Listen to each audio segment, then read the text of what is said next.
All right, we will now reconvene our special meeting to adjourn the executive session. The special meeting is now called back to order. Will the secretary please note that all board members are present via audio and video conference. The first item on the agenda is item 3B, motion to adjourn our executive session. Is there a motion to adjourn the executive session? I move. I heard a motion by Councilwoman Pastor and second by Member Ross. On the motion, those in favor, please indicate by saying aye. Aye. Aye. Those opposed indicate by saying nay. The motion carries. The next item is item 3D, motion to adjourn our special meeting. Is there a motion to adjourn the special meeting? Second. Okay, I heard a motion by Councilwoman Pastor and a second by Member Prescott. On the motion, those in favor, please indicate by saying aye. Aye. Aye. Aye. Those opposed indicate by saying nay. The motion carries. We are adjourned. The annual reorganization meeting of the governing board is called to order. Will the secretary please note that all board members are present via audio and video conference. Pursuant to statute and in accordance with governing board policy BDA, the first item on the agenda is our annual reorganization of the board. As has been our practice, all nominations will be made from the floor. Any board member may place a name for nomination. Neither a motion nor a second is required for the nomination, but a majority vote is required for the election. Do we have a nomination for president of the board? Madam President? Yes. Yes, I'd like to make the nomination of Leila Austin to be our president for the upcoming school session. Second. Thank you. Are there any other nominations for president? Can I nominate myself? I'm just messing around. All right. There being no other nominations, is there a motion to declare that Senator Alston is elected president of the board by acclamation? Yes. Is there? All right. All right. On the motion, those in favor, please indicate by saying aye. Aye. Aye. Aye. Those opposed indicate by saying nay. The motion carries. Congratulations, Senator Alston. Thank you so very much. I will let you pick it up from here.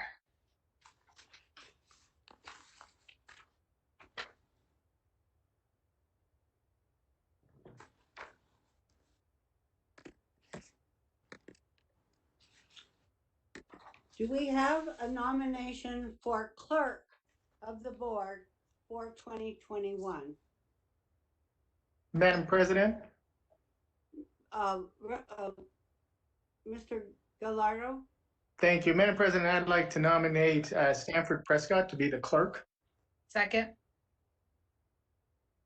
Are there any other nominations for clerk? If not, I will close the nominations. There being no other nominations, is there a motion to declare that Stanford Prescott is elected clerk of the board by acclamation? So move. Second. Is there a second? I second. A motion has been made by Ms. Pastor and seconded by Member Para on the motion. Is there any discussion?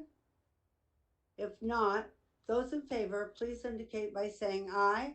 Aye. Aye. Opposed, Aye. please indicate by saying nay. The motion carries. Congratulations. Thank you, everybody. Congratulations, Stanford.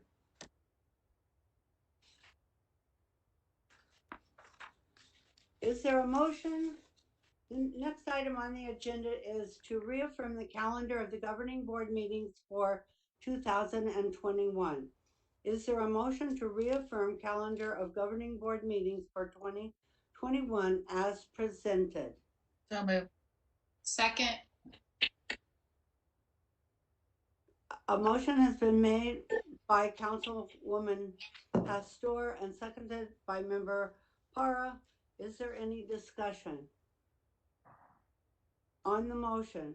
Those in favor, please indicate by saying aye. Aye. Aye. Those opposed, please indicate by saying nay. The motion carries. The next item is item 2C, designation of hearing officer. Is there a motion to appoint a hearing officer to conduct all hearings for 2021 on the dismissal or suspension of a district employee and general grievances? So moved. Is there a second? Second. A motion has been made by Councilwoman Pastor and seconded by County Supervisor Gallardo. Madam President, I believe that was Stanford Prescott that made that second. Okay. We sound We're alike. gonna have to We figure sound, out we're like twins. better about how we do the right thing by who makes them. Was seconded by Stanford Prescott. Is there any discussion? On the motion, those in favor, please indicate by saying aye. Aye. Aye. Those opposed, please indicate by saying nay. The motion carries. The next item is 3A, adjourn the reorganization meeting. Is there a motion to adjourn and is there a second? So moved. Second. There was a motion made by Councilwoman Pastor and a second by Stanford Prescott on the motion. Those in favor, please indicate by saying aye. Aye. Those opposed, please indicate by saying nay. The motion carries. I'm banging the gavel. The meeting is adjourned.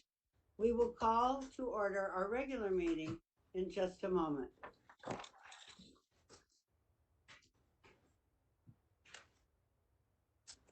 The regular meeting is called to order.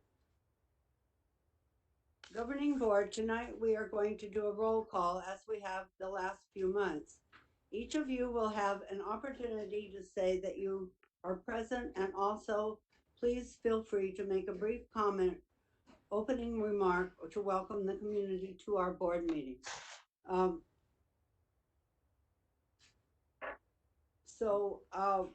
Will Supervisor Gallardo please be first to say a few words? Thank you, Madam President. I don't know if I should call you Senator or Madam President. I guess Madam Senate President, I guess. I don't know. Multiple titles. But congratulations. I'm happy for you, and I look forward to working with you in your new leadership role. And of course, our good colleague, their friend, Stanford Prescott, for being the clerk of our board. It's just a quick Happy New Year's. I'm excited. I don't know about you all. I have in the room behind me, I have a vision board that I've had over the last 3 years, and I've put stuff on there to try to kind of set my priorities and stay focused. And 2020 was one board I was more happy to take off and put in the history books. But I look forward to 2021, and I'm excited for what's in front of us. And I'm just hoping that we continue on the great path that we're doing. I'm sure we will be, and I look forward to a great year. Thank you, Madam President. You. New member Marquez, would you like to unmute yourself and give us your greeting and welcome? Thank you, Senator Alston. To the general public, watching online, I just want to reintroduce myself and say I'm very much looking forward to joining this board. There's lots of experience, and I'm excited to learn from all of the public servants that currently serve on the Phoenix Union Governing Board, but also very eager as an at-large board member to get out and meet students, teachers, principals, administrators, family members, with all of the campuses across Phoenix Union. And I know that will be easier to do once we get through this pandemic. And I know Superintendent Gueston will give updates on what we're doing to get through the remainder of the school year. So excited to get to work to get through this school year, but excited about the next 4 years to get to know everybody on the board better and to get to know the families and students and teachers and all of the educators within the district at all of the campuses. So thank you and excited to get to work. Thank you and welcome. Councilwoman Pastor. Happy New Year to everyone. I hope you had a restful break. And to those that didn't, I hope you get a restful break. Just want to thank you for everything you have done throughout 2020 and entering a new year, hopefully with new news and exciting news. I also want to welcome Aaron Marcus to the board. It's exciting to have a new member on the board. Not that I enjoy the memberships, but there's always new ideas, new passions that happen with the board, and looking forward to your vision. I also want to say that this marks 2 years for me. I will not be running for this office. 12 years has been a long time to be serving. I will have served 12 years. And so those that are interested, please follow the board meetings and start preparing for an open seat. I have some visions of where I want to see Phoenix Union as I step off. And one particular area is definitely dual enrollment and getting dual enrollment to the level that it needs to be. I also want to be able to help in other program areas to open up access to college and just help in whatever ways I can. So Happy New Year and looking forward to the hard work. Thank you, Councilwoman Pastor. Board Member Para, thank you for your wonderful service over the last 2 years. We all appreciate it. You've had a tough time since last March, especially. And thank you for sharing your thoughts tonight. Thank you so much, President Austin, and to my colleagues. If anyone would have told me that helping to navigate during a pandemic would have happened during my chairmanship, I don't know that I would have taken it on. But it was a journey, and Senator Austin, President Austin. I know the district will continue to thrive under your leadership, and so congratulations on the chairmanship, and of course, member clerk now, Prescott. Congratulations on becoming clerk. And then, of course, want to welcome Member Marquez to the board, our newest colleague. Excited to work with you, and look forward to when we can actually connect in person safely. So hopefully we get an update on a vaccine rollout, Dr. Gaston, today, because that will hopefully get us back to some sense of normalcy. But happy 2021 to everybody. And I just want to say, after yesterday's despicable, unfortunate act of terror, domestic terror on our nation's capital by those who are following an authoritarian leader who does not want to leave his office, that it was such a sad day for our country. And it pained me that our kids were watching. We're watching adults behave that way. And I couldn't believe it. And we have to model better behavior and civic dialogue. And we have to do better as a country, because our kids are watching, and they deserve better leadership than what we saw yesterday. So thank you. That's all. Thank you so much. And Clerk Prescott, congratulations. I look forward to working with you as we go forward these next couple of years. And uh, it's your turn. Thank you, everybody, and thank you to my fellow colleagues for putting me into the position of clerk. I'm looking forward to it. I'm looking forward to working with President Alston. Thank you, Stephanie Parra, for your service in the presidency for the board. And for all those watching, Happy New Year, and we're looking forward to making this a great year here at Phoenix Union, even despite all of the challenges in our community. And I hope everybody had a great holiday season. Thank you. Board Member Ross. Welcome back, students, families, and staff, also known as our Phoenix Union family. Welcome back, everyone, and welcome to the board, Mr. Marquez. Congratulations, Clerk Stanford and Mr. Prescott, sorry. And congratulations, President, not Parra. What is your last name? Austin, President Austin. That's it, thank you. Thank you so much, Board Member Ross. And Madam I President. would like to say thank you so very much to each of you for putting your trust in me as president in the coming year. I really appreciate it. I take it as a serious responsibility, and I hope that you will be comfortable in reaching out to me to be helpful in any way I can, both on the board and in my other position with the state senate. I love Phoenix Union as all of you do. I am a graduate of Phoenix Union, the Phoenix Union, as was my father. So I've been involved in this community for so many years, actually from my birth, I guess you would say. I haven't moved very far from home.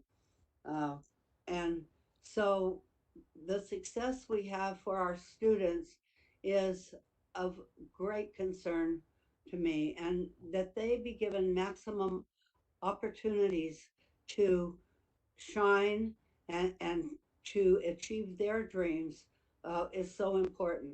And I'm pleased that this district, under Member Parra's direction and with our superintendent, Chad Gesson, have managed to get us through this very painful period of time since last March and the pandemic. You both have handled it, along with our leadership team, extremely well.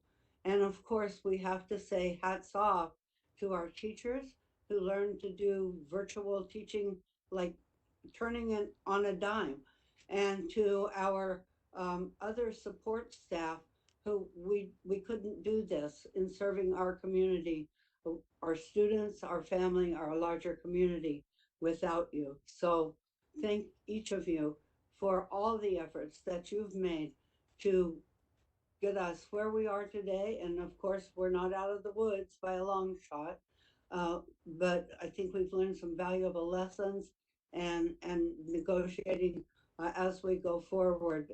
This very dangerous time, I think, will be somewhat easier because of what we've done in our past.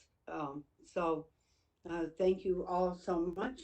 And I look forward again with working with each of you and encourage you to reach out whenever you're able or need to. Will the secretary please note that all board members are present via video conference? Thank you all.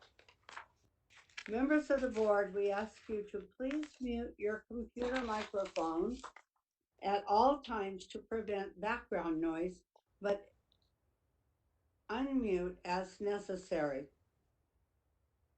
We will now stand as Board Member Parra leads us in the Pledge of Allegiance and remain standing while a moment of silence is observed.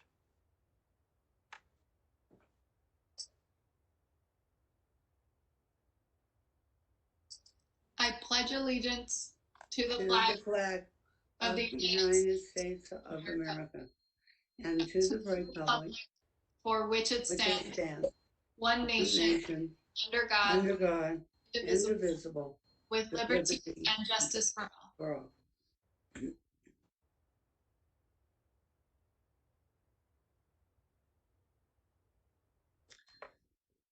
Thank you. The first item on the agenda is item 1D, approval of the minutes of the special meeting, executive session, and the regular meeting held on December 3rd of 2020. Board members, this is a time to unmute your microphone as we will vote on this action item.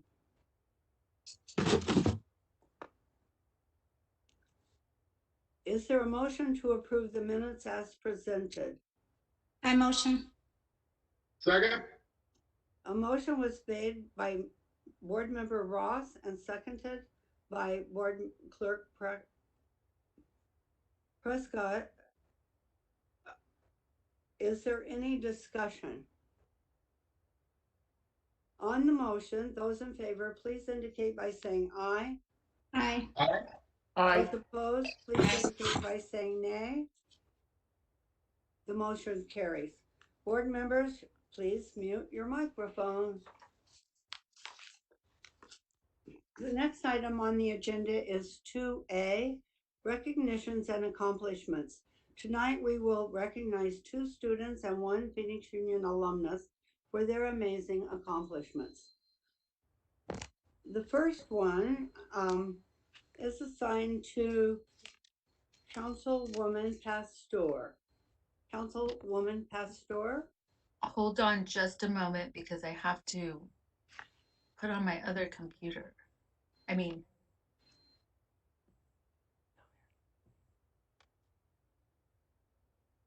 I will be with you in just a moment. Okay. Bioscience High School senior Sakina Lord was recently named a 2020 National Hispanic Recognition Scholar by the College Board. National Hispanic Recognition awardees are designed based on their exceptional academic promise, demonstrated by an outstanding performance on the preliminary SAT National Merit Scholarship qualifying test and their junior year GPA. Sakina credits much of her success to the supportive community of teachers and engaged peers that make up Bioscience High School. Though she has yet to set her sights on a particular university, she is interested in studying economics with a minor in global management and international relations. She is a wrestler at North High School, bioscience student government treasurer, entrepreneur intern with Restored Arts, and a passionate tea connoisseur. Please join us in congratulating Bioscience High School's Sakina Lord on this great accomplishment. Yay! Yay! Applauses everywhere.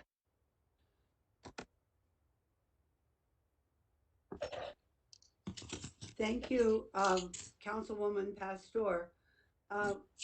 Board Member Ross, you have the honor of doing the second student recognition. Yes, I do.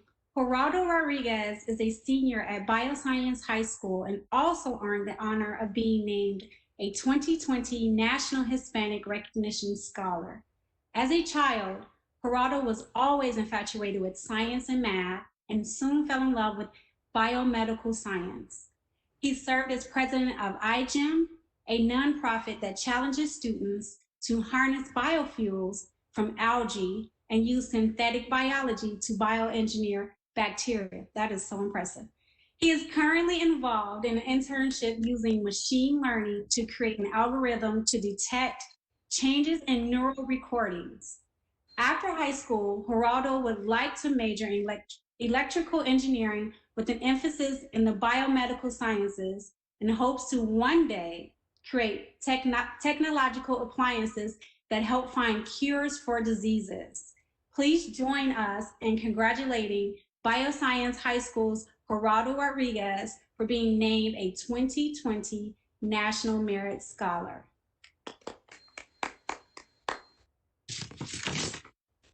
And the students turn their cameras on.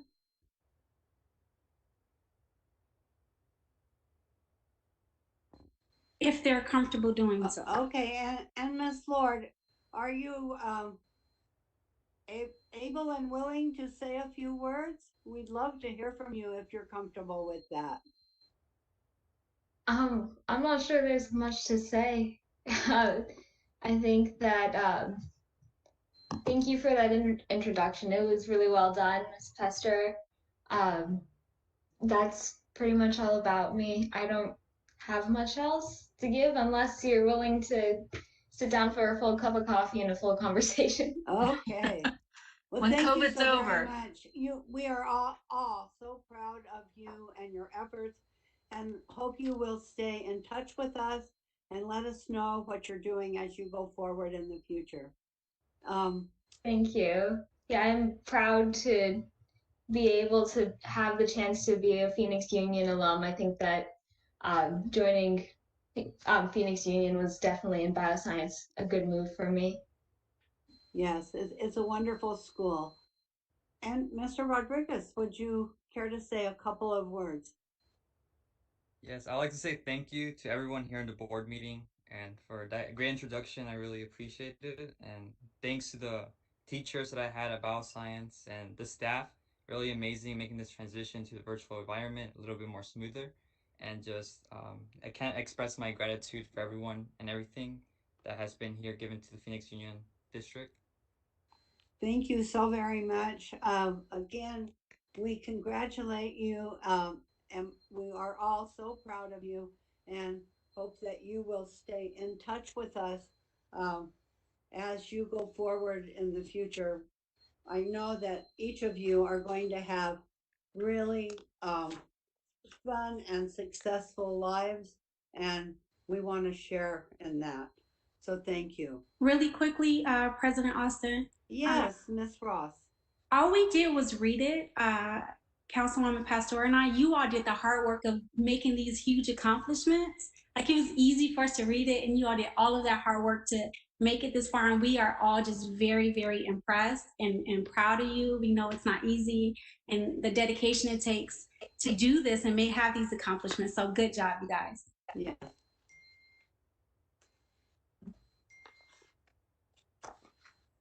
And we also have from Clerk Prescott an alumnus recognition. Thank you. Thank you. Carlos Navarro is a Bioscience High School alumnus and a recent graduate from Arizona State University. We are recognizing him tonight for earning the Outstanding Undergraduate Honor at the ASU Hispanic Convocation and the Dean's Medal for the School of Transporter Studies. Carlos is originally from Chihuahua, Mexico, and migrated to the United States when he was 6 years old. After completing his high school at bioscience, he earned a bachelor's degree while triple majoring in transporter immigration policy, justice studies, and political science. He also holds undergraduate certificates in human rights, social legal studies, international studies, and Brazilian studies. He's a member of Undocumented Students for Education Equity and Promise Arizona, among other organizations, where he has advocated for immigration reform and migrant justice. As someone who grew up undocumented and has benefited from the DACA program, he is passionate about immigrant rights and has been involved with the community advocacy since he was 15. Currently works for the Florence Project as a legal assistant and the direct representation team helping asylum seekers and migrants get out of migrant detention. Carlos aspires to attend law school and one day become a community immigration attorney. Please join us in congratulating Carlos Navarro on his incredible accomplishments. And Mr. Navarro, are you on the meeting with us? Hi, everyone. Yeah, I'm here. Okay, would you like to say a couple of words? Yeah, of course. Just first of all, thank you to everyone on the board and especially my teachers and my counselor, Miss Haggerty at Bioscience. I feel like without them and without everything they did for me, I wouldn't be where I am. So thank you to Bio, my teachers, and my counselor who really pushed me and helped me during my high school education. Wonderful. We're so proud of you, and I love the Florence Project and the work that you do. And again, I hope that you will stay in touch with us and let us know as you proceed in your life. Thank you. Thank you. The next item is 3A, reports from employee organizations and the Phoenix Union Foundation for Education. Tonight we will start with CTA. Dr. April Coleman. Hey, good evening, President Alston, Governing Board members, and Dr. Gueston, and welcome to Phoenix Union member Marquez. Thank you for supporting the decision to remain in a remote instruction model and for your commitment to a plan for a safe return to our campuses. It is greatly appreciated given all that is in the news and what we are seeing happening in some of our sister districts. So we really appreciate your support and your efforts to keep us safe. Tonight, you will be asked to approve the statements of intent for the 2021-2022 school year. And it is noted in your documents that the proposals have been reviewed by several bodies, including the Statements of Intent Joint Committee. I want it on the record that the members of that committee who are appointed by the Classroom Teachers Association take our roles very seriously, and we bring to the discussions decades of experience as educational practitioners, which includes the implementation of new curriculum and programs. I also want to note that the committee did not reach consensus on all of the items which are before you this evening. Having said that, we remain committed to ensuring a fair and equitable implementation model for all items that are approved tonight. As we move forward to the 21-22 school year, we want to emphasize the value of collaboration and its importance for our growth and success as a district, as evidenced by our interest-based negotiations process. Next month, we intend to bring forward a salary package for the 21-22 school year, and we hope it will receive your approval. Thank you for your continued support of the certified professionals in the district. And with that, I will say good night and Happy New Year. Thank you. Our next speaker is Vanessa Jimenez from CEA. Thank you, Vanessa.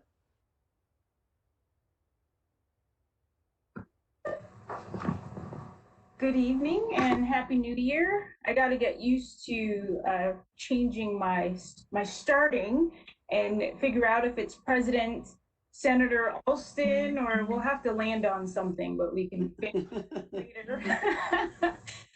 And governing board and of district leadership, and of course my colleagues in our community who are with us this evening. I want to give a warm CEA welcome to incoming board member Marquez. CEA takes great pride in being the largest association of educators professionals. That is not my dog. It's mine. It's okay. Support professionals in the state, and we're just really looking forward to getting to know you and working with you. I do have a short report this evening. I know, gosh, gasp. But I really need to save my energies and prepare for all the hard work that's ahead this coming semester. This week, I will say it's been a pleasure working with leadership on an issue that, of course, my anxiety was at an all-time high and I even lost some sleep.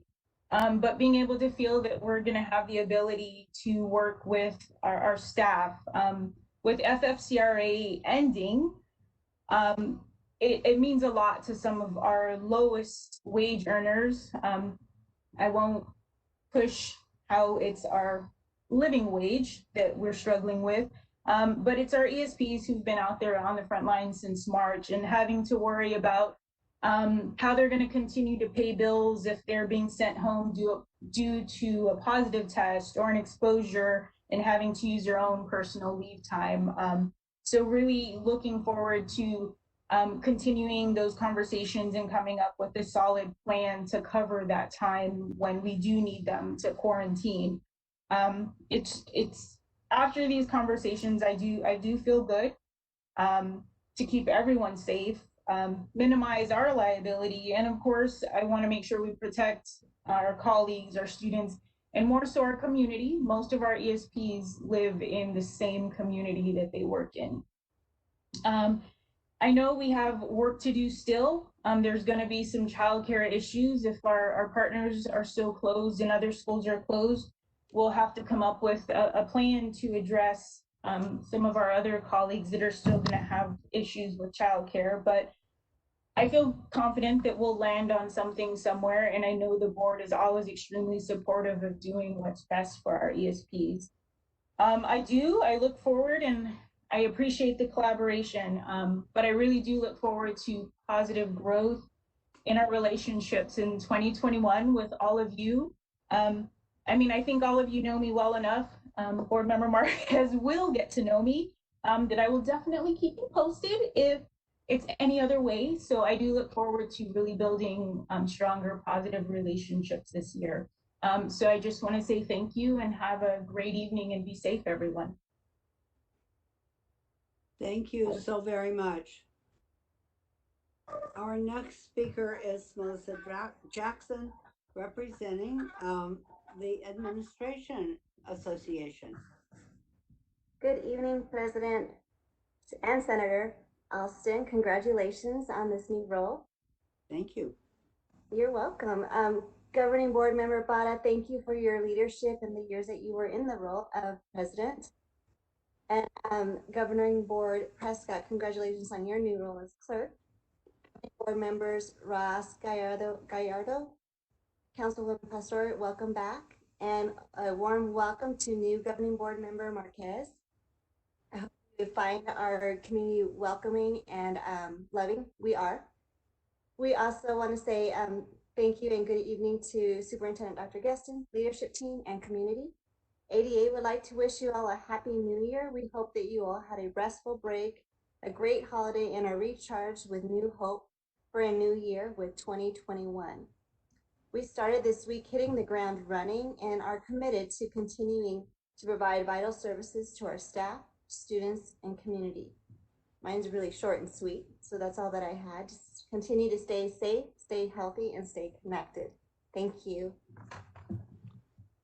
Thank you very much, Ms. Jackson. I appreciate what you all are doing. Our foundation president will not be presenting tonight. We will miss him, but they did do some fundraising over the holidays that was very creative and fun. And I'm looking forward to hearing about those ideas when he joins us next time. The next item on the agenda is 4A, call to the public. Due to the ongoing COVID-19 situation, a link was provided to the public for individuals wishing to address the governing board. However, no submissions were received for this evening's meeting. So we have no request, which is a first in a long time. The next item is item 5A, approval of the consent agenda. Board members, at this time, please unmute your microphones because we will be voting. Is there a motion to approve the consent items as presented? So moved. Second? Was that Ms. Para? That was me. Okay. The motion has been made by Board Member Para and a second by Clerk Stanford to approve the consent agenda. Is there any discussion? On the motion, those in favor, please indicate by saying aye. Aye. Those Aye. opposed, please indicate by saying nay. Any abstentions? The motion carries. Board members, you may mute your microphones now. Thank you. Dr. Gesson, the next item is 6A, the superintendent's report. Dr. Gesson, please provide your report at this time. Good evening, And congratulations, President and Senator Alston. Very excited to have you serve in this role. Congratulations, Clerk Prescott. And also want to thank President Para for the amazing work that she did over the last couple of years. You heard her comment on how challenging it was to be a board president during a very challenging time. As someone who served on other boards during challenging times for other organizations, I know how challenging and stressful that can be. So President Para, thank you so much for all that you have done, and you're not going far, and will continue to do on the board. So thank you so much. We all remain very grateful. I did, before I jump into some comments tonight and some slides, I did not want to ignore what happened at our nation's capital yesterday. You did hear a couple members of our board speak to this, and I won't speak very long about it. I know many people have a lot of opinions, whether you're a leader, an educator, or just an American. A lot of opinions about what happened and everything that led up to the events at our Capitol. But I did just want to speak briefly to two groups of people. One, our students. I posted some comments online this morning, and just simply started my comments with our nation's youth are watching. And as you even heard from a couple board members tonight, it's heartbreaking that the youth of our nation, including and especially those here in Phoenix Union, had to watch behaviors that occurred at the Capitol yesterday. And what we need, of course, is individuals and adults to be role models for civility and justice and love and kindness. And that's not what our kids experienced over the last 24 hours. And just continue to call on our city, our educators, and our district that we are to model the behaviors that we want to see in others, but especially serve as role models for the youth, which, to remind everybody, the youth are the leaders of today and tomorrow. And the examples that we set are those that they'll live by later. But also at the same time wanted to thank and acknowledge our educators. To be a teacher, certified support staff, education support professional, and a principal, assistant principal, and a leader during this time is very challenging, and helping youth and entire communities navigate stress and anxiety related to what we saw and experienced, not just yesterday, but throughout this COVID season and even the election cycle. Just extremely grateful, and we should all continue to honor and respect the work of our fantastic educators. I do want to congratulate once again Senator and President Alston and Board Member Marquez. They were elected and re-elected to the board as at-large members. Typically, we have a public swearing-in ceremony. This happened in private over the past couple of weeks. And because we will not have the live swearing-in ceremony, we did want to share a couple-minute video of their swearing-in. And so with that, we will share a video with you.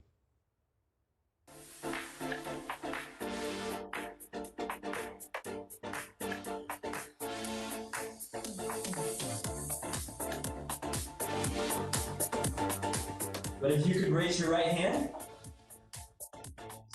and repeat after me. I, Steve Watson. I, Layla Alston. Aaron Marquez.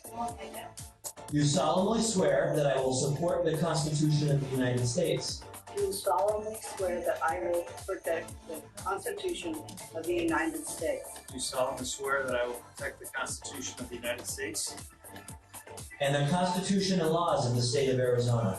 And the Constitution and laws of the state of Arizona. That I will bear true faith. That I will bear true faith. And allegiance to the same. And allegiance to the same. And defend them. And defend them. Against all enemies, foreign and domestic. Against all enemies, foreign and domestic. And that I will faithfully and impartially. And that I will faithfully and impartially. Discharge the duties of governing board member. Discharge the duties of governing board member. Of the Phoenix Union High School District number 210. Of the Phoenix Union High School District number 210. According to the best of my ability, so help me God. according to the best of my abilities, so help me God. Congratulations. Thank you.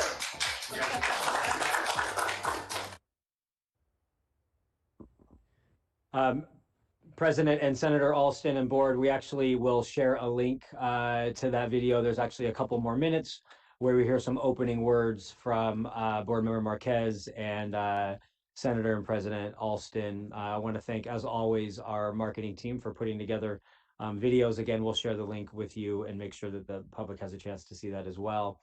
Welcome and congratulations to our members. Have a couple more things I want to share tonight, board. First of all, when we see great news on social media or in the news about a board member, we always take a second just to congratulate our board members. And board member Nikita Ross had a busy last couple months, had a fantastic article that was published in the Arizona Republic, also received her Resilience Fellowship Achievement Award, did a fantastic fellowship recently with ASU. And board member Ross is a fierce advocate in the community for foster youth, runs a nonprofit, and just does a phenomenal job in the community, and wanted to thank and congratulate Ms. Ross on your work, not just in Phoenix Union, but in our broader community.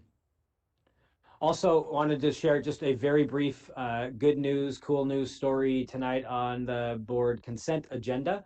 We approved the hiring of a third generation glazer here in Phoenix Union, and it just so happens that the Skaggs family, Billy Joe Sr., Jr., and now the third, have been glazing. It's been a family tradition for many years.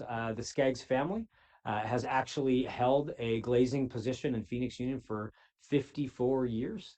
And all together, the Skaggs family has over 200 years of experience. And I thought it was just really cool to highlight this family.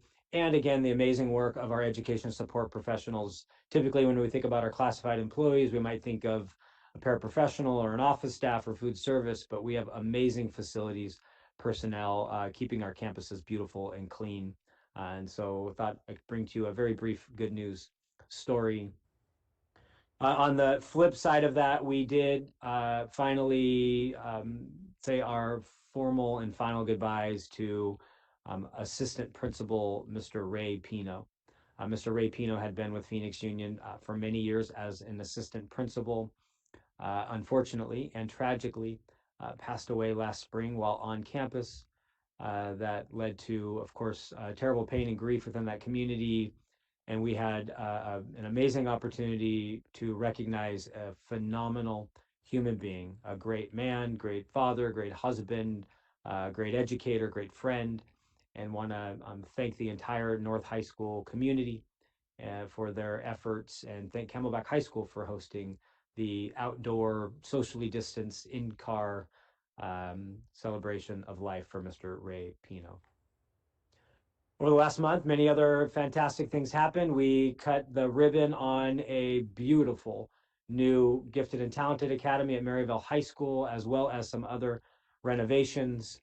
We also celebrated graduation ceremonies. We, of course, have end-of-year graduations for most of our Phoenix Union graduates, but of course we do have mid-year grads. This is pictures of a drive-through graduation at Linda Abril right before the break. We also had virtual graduations. This is one of those virtual graduations at Desiderata High School, and of course had other mid-year graduates, most of whom choose to participate in end of year. But for those who want to do mid-year graduations, we offer those ceremonies as well. Congratulations to our final class of 2020 graduates here in PXU. Also want to highlight a new amazing opportunity that has come to Phoenix Union. As the governing board knows, we've been very fortunate that over the last couple of years, I had an opportunity to do a fellowship with the Broad Academy, and I'm a member of Chiefs for Change. That has brought a lot of opportunity to Phoenix Union. One example last month was the day in the life of scenarios where we're ensuring that when we come back to in-person learning, we're safe. Another one of those opportunities came to us through the Broad Academy called the National Equity Lab. And the National Equity Lab in many ways asks the question, why can't low-income first-generation youth of color across the country have access to Tier 1 colleges while they're in high school? And the National Equity Lab has partnered with many cities and universities across the country. And because, again, of our engagement with Broad, the Equity Lab was actually willing to come here to Phoenix. And the Equity Lab has partnered with some of the most prestigious universities in our country, including Howard University, Cornell, Harvard, and Yale. And Phoenix Union agreed to formally engage with the Equity Lab in starting our first ever free Tier 1 college dual enrollment course. And we, through conversations, and I want to thank Ms. Andrade, Ms. Tarkington, and Mr. Camp and their efforts, we are officially partnering with Harvard University. You see the slide here, it says Harvard comes to PXU. And specifically, we offered our first ever Equity Lab course at Maryville High School. I want to thank Miss Alexandria Glow, who has a group of students who are engaging in an actual Harvard University course. The course is actually a phenomenal course. It's called Poetry in America, where our students engage in online courses, have a chance to listen to speakers, take online classes, and at the end of the semester, they will actually take a final exam and receive actual credit from Harvard University. The cost is extremely minimal, one that the district covers, and are very excited to see how our first attempt with the Equity Lab in Phoenix Union are very excited. We know that our youth can thrive anywhere across the country. Speaking of college, we continue to stay focused on getting our class of 2021 to college. One way in which we do that is ensure that all of our FAFSA eligible students complete their FAFSA. The federal financial aid application process, FAFSA stands for Free Application for Student Federal Student Aid, is one of the most important steps for students to get grants and loans. The federal government gives out, as you see on the slide, more than $150 billion in assistance. We want to make sure that our students, if they are going to Maricopa Community College or local, this is just an example, Phoenix Union had 634 of our graduates go to ASU last year, and our students who enrolled actually had most of their tuition covered, and a lot of that came from FAFSA and some of the grant opportunities at ASU. What you see here is that our average gift amount was extremely high, making college very affordable. And so we wanted to make sure that throughout this process, we continued to partner with Arizona State University. You also recall that Phoenix Union was one of the few schools in Arizona to receive the largest grant ever to come to Arizona from the Gates Foundation, $9 million. That puts us in this meta network that keeps us focused on making sure that our students complete their FAFSA. We have a dashboard where we track down to the individual student who's applied, what part of that in their process, to ensure that they complete in full their application. And we run multiple FAFSA drives, even though we're virtual. As you know, we're closed, not closed.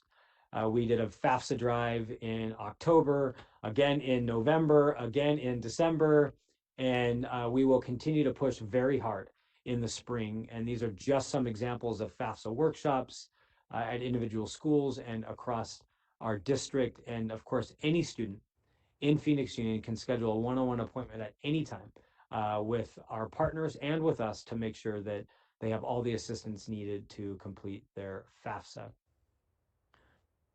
And then finally tonight, governing board, we are focused on all of our students, certainly, but we are also very focused on our class of 2021. I was reminded this morning by governing board executive assistant Esperanza Ceballos that last year, when we were worried about class of 2021, I happened to make a comment, maybe it was foresight, I shouldn't have said it, which was that, you know, class of 2020 thought they had it bad. It might be worse, class of 2021. it might be the case that they have it worse and that they miss most of their year. And unfortunately, the senior year is supposed to be an exciting year for seniors. And now we know that we will very likely be remote for at least the third quarter, depending on spread of COVID. We'll talk about that in a moment. So we did issue a challenge to the class of 2021. And I know many board members have retweeted it and reposted it. We want the class of 2021 to send us ideas about how we can make their second semester special. Not just graduation ceremonies, but are there ways in which we could have fun gatherings, whether that's virtual, and when and if it's possible to come back in person. And then finally, I want to end with a really cool video. Speaking of class of 2021, you heard stories tonight during celebrations about National Merit Scholars, graduates from college. We talked about FAFSA, but this is the time of year when students are starting to get acceptance letters. And one of the most prestigious scholarship programs in our nation is QuestBridge. And QuestBridge is a program where students apply to prestigious colleges and to the QuestBridge program at the same time. And if they end up getting accepted to both their QuestBridge and to their top tier college, and those match, it's called a match. If that match happens, students get a full ride scholarship. No questions asked, every penny to college. And we have 3 amazing stories in a video. And I'll warn you, if you were like me, the last couple minutes of this video is so heartwarming, it may make you emotional. And so with that, a video about our 3 QuestBridge scholars.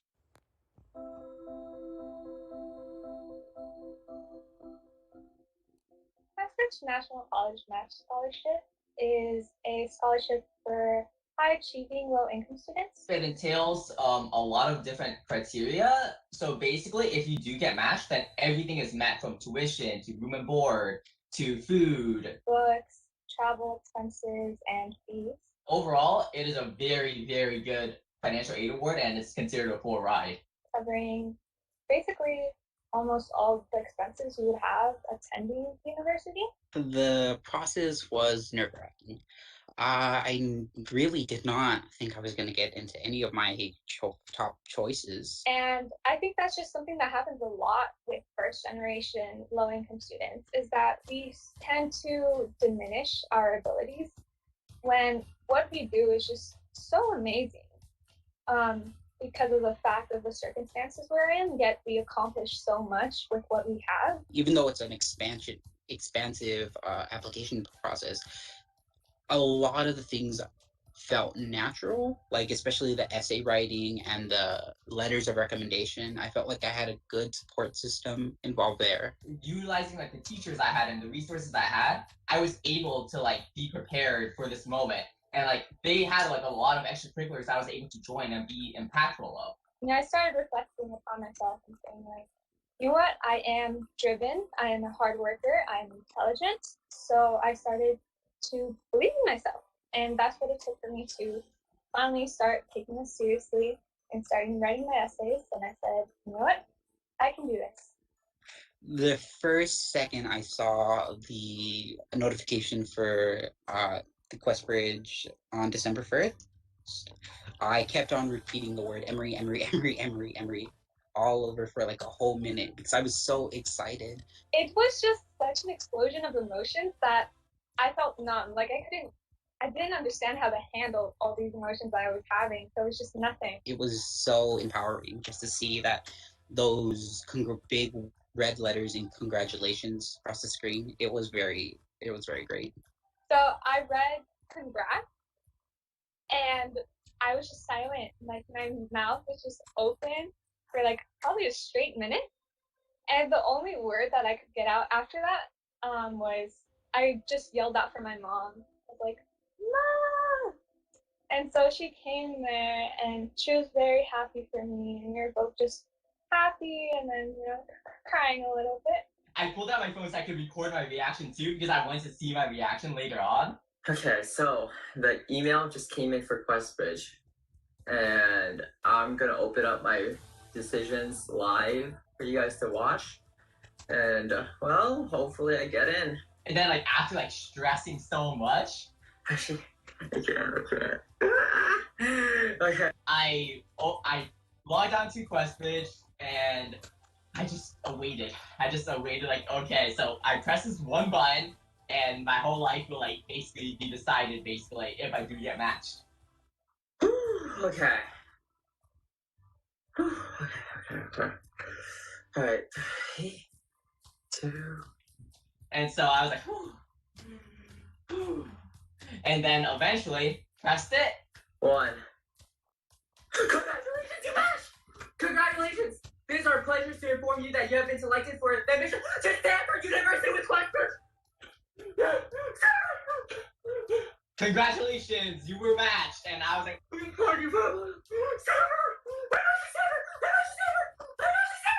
all the anxiety, all the late nights, probably 8-10 hours of supplements and essay writing each day, including school.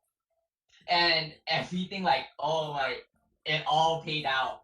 All the all-nighters, all the emailing teachers, like, hey, can you get my essays checked? It's like, can you get it checked by tomorrow, please? I know you're really busy, but... And then overall, it actually worked out. All the hard work I put in, everything. And now here I am at Stanford. It was just a very humbling experience as well, because seeing that, my mom is an immigrant. And so coming from a family of immigrants where all they want is the best for their kids and to have the opportunity that they didn't have. And to say the fact that, hey, Mom, you did it, and there's still so much more to come, is just such an amazing experience. My name is Jimena Rascon, and I'm matched with Brown University. My name is Stephen Lee, and I'm matched with Stanford University. My name is James Cervantes, and I matched with Emory University. And this is who we are. We are Phoenix Union. All right, what an amazing video and an amazing story. If you haven't fallen in love with our kids before, what a phenomenal display of character and hard work and dedication. And those last 2 minutes were emotional. Now seeing it for the second time. With that, President Alston, that concludes my report. Of course, happy to answer any questions if you have any. Oh, thank you, Dr. Gesson. That is a joyful, tear-jerking experience, and so happy for our students. Board, do you have any questions or comments for Dr. Gesson? Okay, if not, the next item is 7A, approval of statements of intent for the 2021-22 school year. Dr. Gesson. All right. Good evening again, President Alston and board. Tonight, our item 7A is approval of our statements of intent process. The statements of intent, just for the board and the community, is the process through which we approve new courses, but also make title changes, deletions, and changes to existing courses in the Phoenix Union High School District. Typically, our annual approval of statements of intent is a consent agenda item, but this year we are doing it as an action item, as well as having a presentation from a couple of our members for a couple of reasons. One is that we thought it was important for us, one, just to remind the board and the community what this process is, that it's run through a committee. But at the same time, and you heard a little bit from Dr. Coleman, our president with CTA, that we are approving many courses tonight as a part of this, 5 of which are related to ethnic studies, and that is an initiative for Phoenix Union, something of great interest to the board. We thought that would be important for you all to learn more about how does that fit into our strategic plan and into, as you will hear, our culturally responsive pedagogy and instruction initiative. And that you'll also hear from Ms. Andrade, you heard from Ms. Coleman, that there are 3 courses tonight that will be approved that the committee did not reach full consensus on, that the committee did, the majority of the committee did approve, but they did not reach full consensus. But as executive team reviewed the full process, believed that it was important to move forward with these 3 new exciting courses, as well as all of the other ones. And again, want to thank our SOI committee, all those involved, as you heard from Dr. Coleman, a lot of people, a lot of expertise, and every year they do a great job making sure that we're bringing the right courses to our students. And to learn more about SOI, as well as our Ethnic Studies and CRPI initiative, I would like to introduce to you Ms. Thea Andrade, our Chief Achievement Officer, as well as Mr. Tony Camp, our Executive Director of Teaching and Learning. Ms. Andrade. Good evening, Senator and President Alston, governing board members, Dr. Guestin, and community members. On tonight's agenda, there's an action item to approve the Phoenix Union course changes for the 21-22 school year. We're excited to share with you tonight an overview of our culturally responsive pedagogy and instruction plan designed to increase student achievement while also embracing our Phoenix Union resolution to advance equity.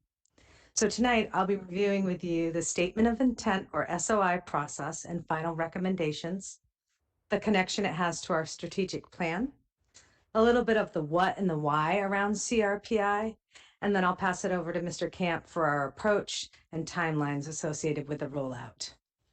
Next slide. Okay, so as mentioned earlier by Dr. Guestin, the Statement of Intent is an annual process by which our campuses and districts submit name changes, deletions, or additions for either a campus level course or a district-wide course offering. The SOI Joint Committee is a recommending body and reviews all submissions and votes to determine if there is full consensus for recommendations of the changes or additions that are being submitted. So tonight you're being asked to approve various title revisions and new course offerings. I'd like to call your attention to a few courses in particular.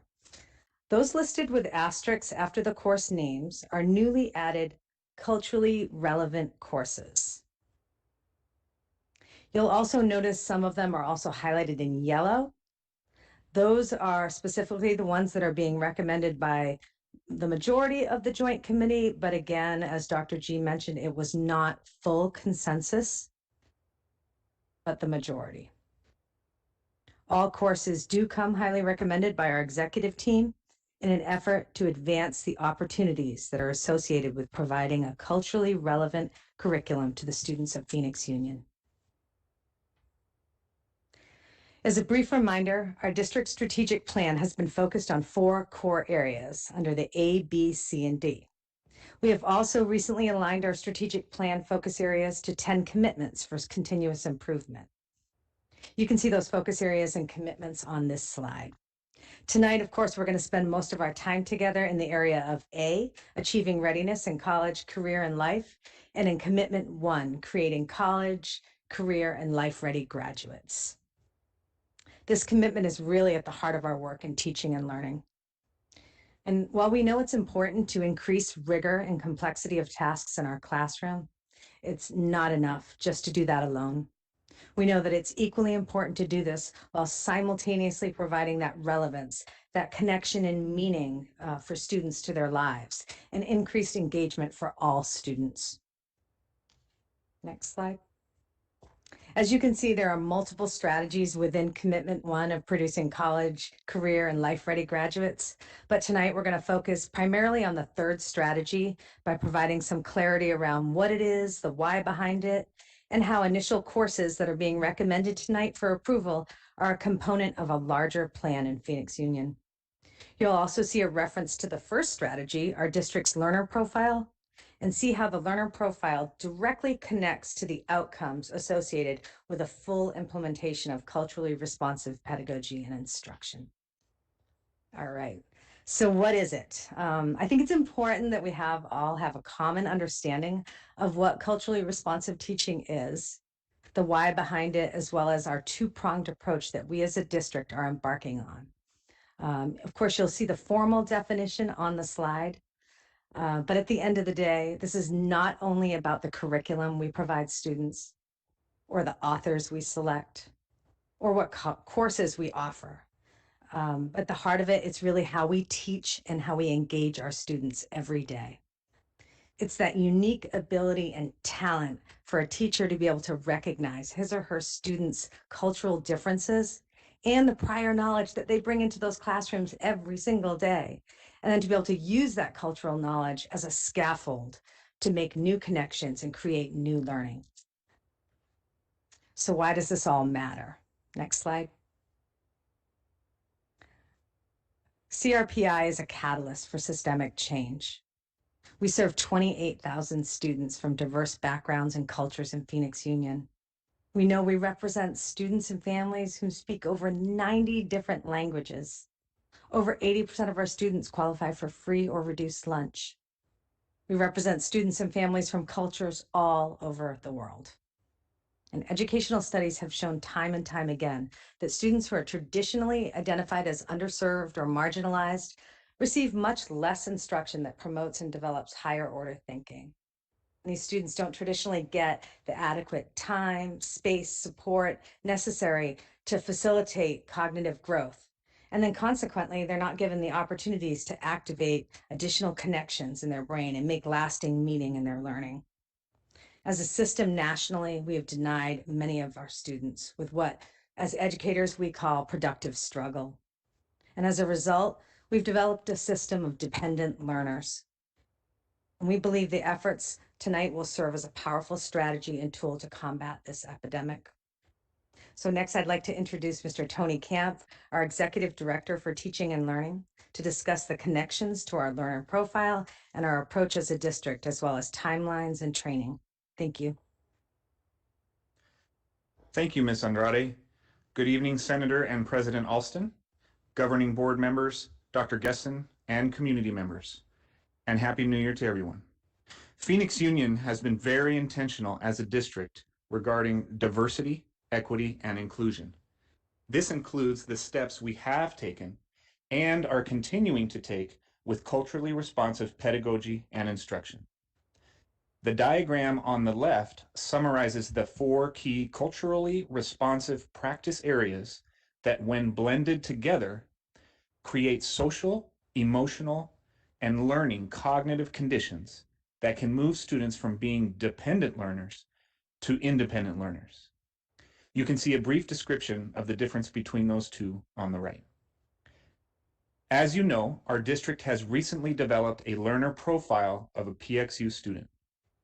The exciting part regarding our learner profile is that with the implementation of culturally responsive teaching comes direct connections with the profile attributes that we want all of our students to attain.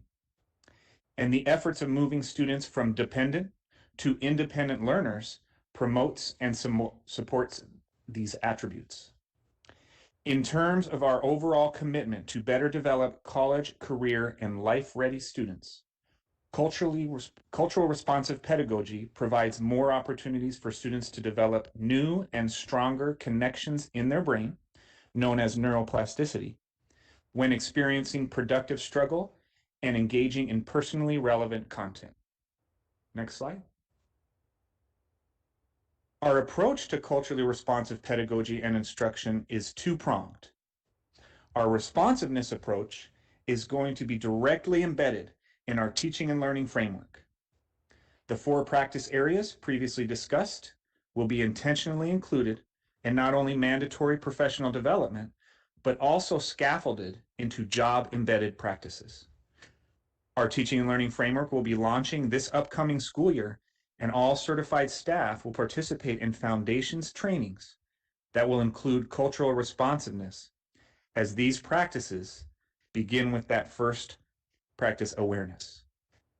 Our long-term goal is to embed these CRPI practice areas into all of our classes as tools to further connect to students and promote our goal of college, career, and life-ready students. In terms of relevance, this presentation started tonight with referencing the Statement of Intent process and new courses for the upcoming school year. This parallel approach is specific to offering ethnic study or culturally relevant courses that continue to be aligned to state standards, yet includes a more direct cultural viewpoint. The recommendations for action this evening include a few courses, as you heard earlier, related to our culturally relevant approach. And remember, those are Navajo government, psychology of culture, and our senior English 7-8 from the African American, the Mexican American Chicanx, and the Native American perspectives. Our plan is to start with these few culturally relevant courses, develop teachers' capacity for maximum effectiveness, and evaluate the performance of students, hopefully expanding into other content areas in the future. Overall, the combination of these two parallel approaches embraces multiculturalism as a whole and are pieces of the larger umbrella that we call culturally responsive pedagogy and instruction. Next slide. As we move forward with this commitment, we are not doing so in isolation. Not only have we collaborated with various internal employees and groups, we will continue to do so when developing the course content and professional development modules related to CRPI. We have also collaborated with a sister district, Tucson Unified, who embarked on this journey about 10 years ago. They have created a great system for cultural responsiveness and are offering multiple courses for graduation credit in multiple contents through different perspectives. And we will continue our efforts to collaborate and partner with others like post-secondary representatives, resource providers, and representative tribal leaders and groups for the best outcome with designing and developing curriculum and trainings, as well as the implementation of CRPI. As stated before, the responsiveness training for all certified staff will be embedded in the teaching and learning framework that launches in July, and the relevance training will be provided for those teachers that will be teaching the actual CRPI courses. We also understand that teacher training and ongoing support for the specific courses maintains the fidelity of the class and provides maximum opportunity for student and teacher success. Next slide. So how will students know about this opportunity? So once we receive approval tonight, we will work with campuses, as always, who are anxious to provide this opportunity to students. Current juniors will be given a clear description of the opportunities and will be able to request any of the additional courses for credit. Juniors for the English 7-8 next year and all the other courses. The Teaching and Learning Division will begin working with administration, instructional leaders, and associations on the teacher selection process. And then selection, training, and support will occur this semester and into the summer. With the launches of the courses next school year, we will continue to provide ongoing trainings and PD, and alongside the launching of the framework, CRPI will begin to reach our students. Next slide. In terms of summarizing an overall timeline for the big picture, it's important to remember that this process takes time and continuous support, and productive time to make meaningful change. As you can see, we have much work ahead of us. This school year includes our district's recent efforts for implementing a culturally relevant elective course known as Social, Cultural, and Ethnic Exploration. We have tonight's approval of relevant courses, followed by the development of curriculum and resources, development of a teacher selection process, and subsequent trainings. We also have the excitement of offering these opportunities and seeing just how interested our students will be in engaging in these new courses. Our launch of the framework, the Teaching and Learning Framework, next school year will initiate the efforts for cultural responsiveness. And as we start the first year of culturally relevant courses, our continuous improvement process will analyze successes and difficulties in order to refine and enhance the opportunities. The Teaching and Learning Framework will also continue to support new staff to Phoenix Union each following school year, as they too will experience the same initial level of foundational professional development opportunities. And we will also continue to support the statement of intent process by increasing collaboration and coordination in advance with those individuals or campuses who submit new courses, as well as increase awareness of the two-pronged approach you just saw for CRPI to all stakeholders as an effort to promote additionally culturally relevant courses in other content areas in the future. Next slide. Now, to end our presentation, this is always my most exciting part, we want to celebrate with you the fact that CRPI is not something new in PXU. It exists with teachers across the district, but it occurs in pockets, and it is not as prevalent as it needs to be for systemic change. Our teachers have studied it and many of them are implementing it into their classroom. And some even do it intrinsically. Our content specialists are not only working on incorporating responsiveness and supporting resources into our curriculum, they are also increasing their awareness themselves in order to support the practitioners in the field with related best practices. We are going to close our presentation tonight with a couple of stories of just how impactful it can be to move students from dependent learners to being more independent with their learning and ultimately being more college, career, and life ready. And you will directly see those 4 practice areas on the slide of CRPI in these 2 examples. The first involves Dr. Jody Weber on the left, who is seen here as an English teacher last school year. She has very recently moved into administration and has a wealth of experience with cultural responsiveness, recently receiving her PhD in this area. So she brings that strong awareness into the classroom. One of her students, Ariana, was quite disconnected, not participating or engaged, didn't talk much or complete assignments. But in November of that year, this student began a connection when her next assignment was to write a poem about Dia de los Muertos. It became an emotionally impactful activity, and she had recently suffered the loss of her aunt, Ortia. But what resulted was that engagement and involvement switch. You know, it's that switch, that change that all teachers hope for with students who are not engaged. It just flipped on. She wrote a beautiful poem about Ortia, and from that point on, Dr. Weber was able to provide that productive struggle and independence toward higher order thinking. Because of the personal and cultural connection, the student reached a turning point in her learning of the English language arts. Our next example on the right, you can also go and virtually visit during this pandemic Ms. Therese Arvizu in her sophomore English class at North High School, where she implements our current curriculum that includes a variety of historical cultures. Ms. Arvizu, who has been teaching in Phoenix Union for 13 years, also has a very strong awareness of the importance of cultural responsiveness and received her degree that emphasized on intercultural communication and cultural studies. She not only has presented at conferences on the subject, she's also been incorporating it into her practice for some time in and out of the classroom. Her students engage with Nearpod, which is an online resource to study and write about 14th century Spanish history. She, like many other teachers, is doing an amazing job adjusting to the drastic changes of instructional delivery during this pandemic. She connects to her students by also providing choice for activities. One of her students, Noelle, created a rap song explaining the impact of the doctrine of discovery to indigenous people. Now Noelle is described by Ms. Arvizu as a handful, but she now channels her desire to be center stage and creates music with meaning. Ms. Arvizu lets Noelle either perform or share the rap songs to her classmates. And subsequently, she shows proficiency in her formal assessments as a result. Now, it's no surprise that validating a student's previous notions, knowledge, and interest can make them come alive.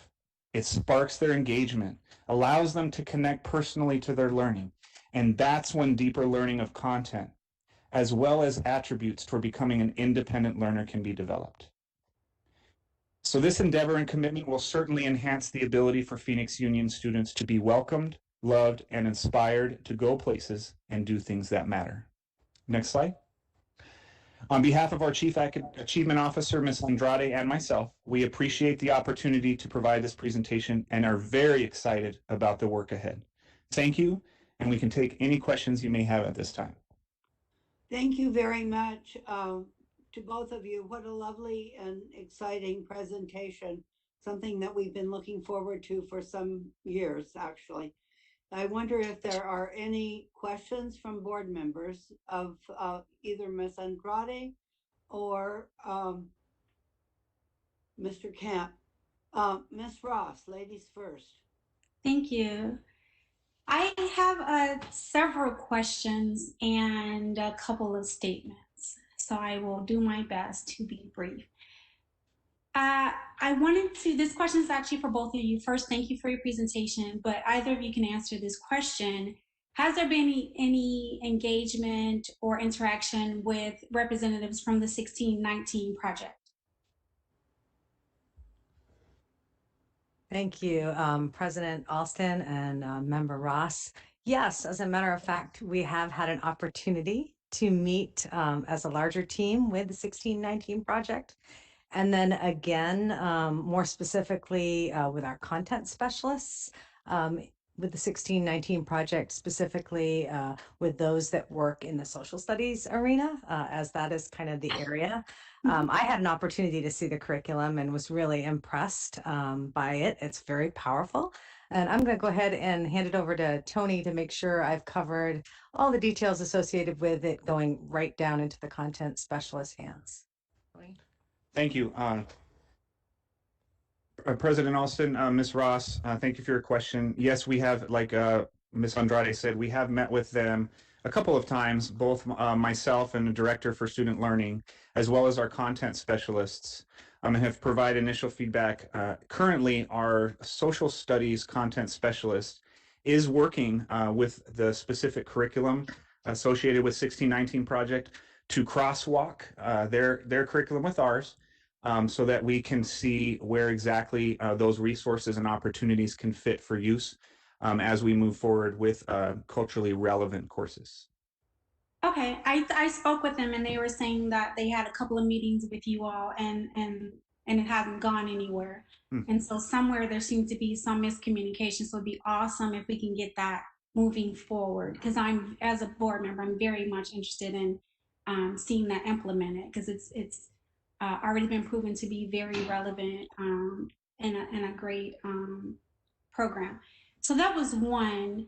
My second question is, you all mentioned, and I'm just going through my notes really quickly, sorry about that. You were saying culturally relevant and then culturally competent, and I'm wondering how we as a district are defining those two. So thank you, Ms. Ross, President Alston, and Ms. Ross. For clarification, you said culturally competent, but did you mean culturally responsive and culturally relevant? You're right. I apologize. I did. No problem. I'm making sure that I didn't present wrong, or I'm kind of tired. So yeah. So the two-pronged approach, as you saw earlier, the responsiveness is intended to be embedded within all of our courses, specifically launched next year with our teaching and learning framework. And we are actually starting with the why around teaching and learning. So cultural responsiveness fits right in with the why in our teaching and learning framework. And it's just about understanding that connection to students individually, and embedding those into any course, from physical education to health to marketing to automotive. There are a lot of best practices that are not new, that help close that achievement gap across all of our courses. And then the cultural relevant courses are specific to statement of intent, more directly related to the curriculum of the course, again, following the state standards, but also being more focused around specific cultures, such as the courses that we are for approval tonight. Ms. Andrade, did you want to add anything? Okay.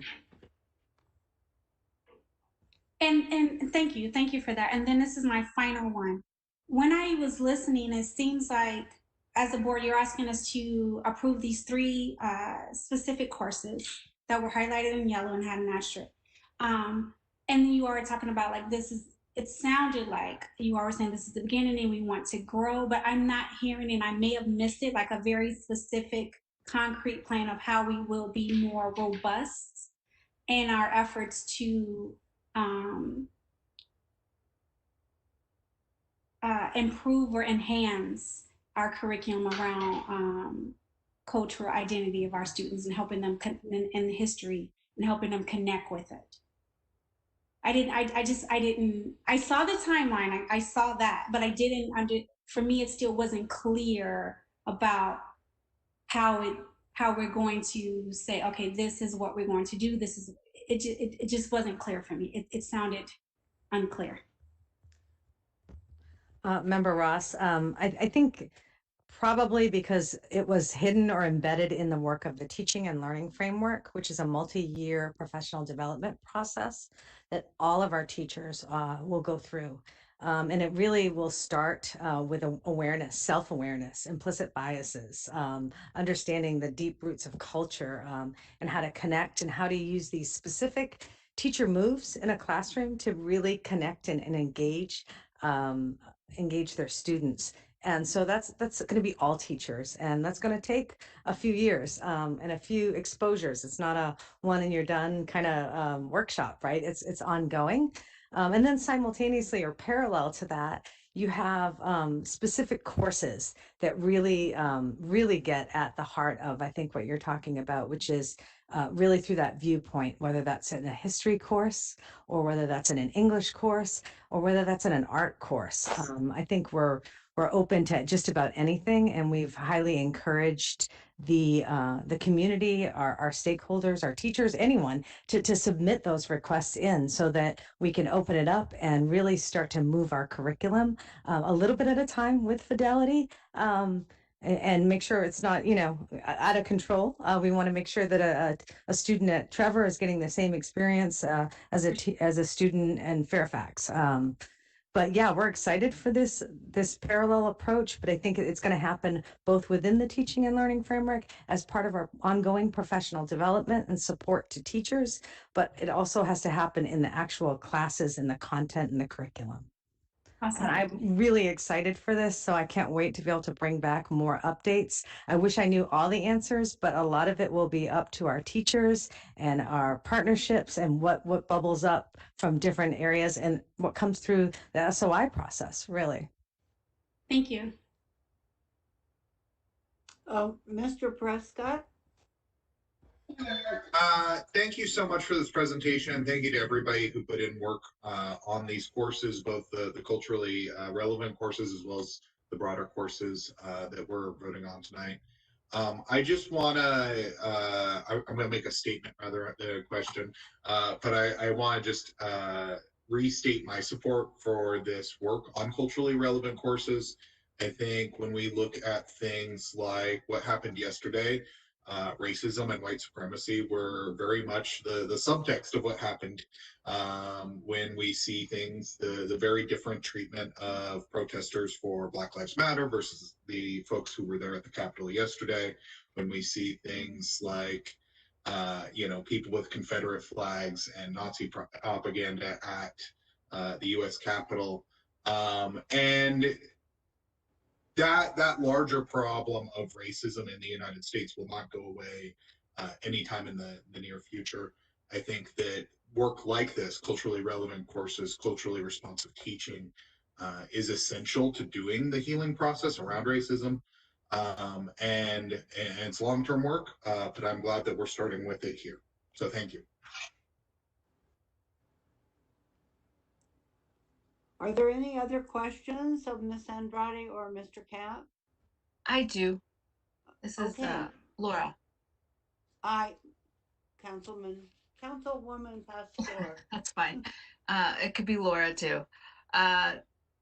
My question is, those that are writing this curriculum, are they trained in the culturally competent background? And who, once it's written, who looks at it for, like Thea said, fidelity and making sure that what is written is accurate? Yeah, thank you, President Alston and Councilwoman Pastor, for that question. Our annual curriculum writing process has the opportunity to involve a lot of stakeholders, many of which we obviously hope and look for are trained or experienced in those areas and those fields, not only of the academic content, but in this case and in previous years, also that cultural responsiveness as well. So as you saw, one of the examples around Ms. Arvizu teaching sophomore English, there's cultural relevance embedded into our current content. This is just the next step in terms of ethnic studies courses. So as we build and write the curriculum within the teaching and learning division, we also are going to include our partners in this process that are experienced with it. And then we make sure through our content specialists that it still meets those standards for graduation requirement. Elective courses are a little easier, but when we're talking about in the case of the Navajo government and also the Navajo government being an elective course, the English 7-8 actually substituting the standard English course and will still count as the English graduation credit. So we're required to make sure that they're still aligned to our state standards. But then I think the second part of your question is the cultural information, the cultural embeddedness, are those pieces accurate? And part of those curriculum teams are responsible for using valid and reliable references and resources to make sure that that information is accurate. I think the last part I'll say is our partnerships with post-secondary education folks will also help us with that process of ensuring fidelity with that curriculum. Yeah, because I really would want to make sure that there's a second or even a third eye outside of the system to make sure it is written in an accurate manner. And I'm not saying it's not. I'm just saying I will just even use the Latino culture, Latinx culture, Chicano culture, Chicana culture. There are things that are just completely different. One may celebrate Three Kings, one may not. And I'm just using that because that just passed. Or have different relevancy culturally. And so that's why I'm just saying I want to make sure there's accuracy. Even in different tribes, there's different celebrations and ceremonials, and making sure that it's broad enough, but also culturally relevant to the community.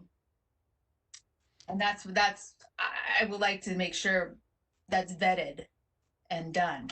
And it sounds like it is, but I would like to, I just don't want something to come back once we implement it and something's written and it comes back on us and it's inaccurate. So President Alston and Councilwoman Pastor, thank you again. I agree 100%. We can actually bring additional information back to the governing board, either in a retreat or formally, on the process and how it is moving forward, and how that vetting with post-secondary partnerships can occur. I will tell you, I think you're going to have content specialists, not just in the high school, but really experts, historians, content specialists outside to really solidify the accuracy of some of the pieces that would be being taught. Dia de los Muertos is one of them. Not, some families don't celebrate that. So, I'm just saying culturally, we're so different. There's a language that ties us together, but culturally, there's different celebrations. Couldn't agree more, Councilwoman Pastor, and even the title of the Mexican American or Chicanx, right? Like that's where I'm going. I'm going to go there. Right. Even ASU's courses are listed as Chicano or Chicana perspectives, right? Whereas that Chicanx is different. So we'll continue to vet it with historians and as accurate information as possible. Similar to Ms. Ross's comment about the 1619 project and just vetting all of the resources that are brought forward to us and that we look at as a curriculum team. Yeah, and I'm glad you mentioned the Chicana X. First of all, I understand some of the shift that's happening, but if we're going to be inclusive, I think I still identify as a female. And so I think it should be Chicano, Chicana, and then X, because then we cover everything. But I'm not, I'm old and Oh, you're not. I have not shifted or transitioned. And I didn't even realize there was a Chicana X. Or I don't even know how you say it, because and I just happened to look it up right now while we were doing it, and that's when.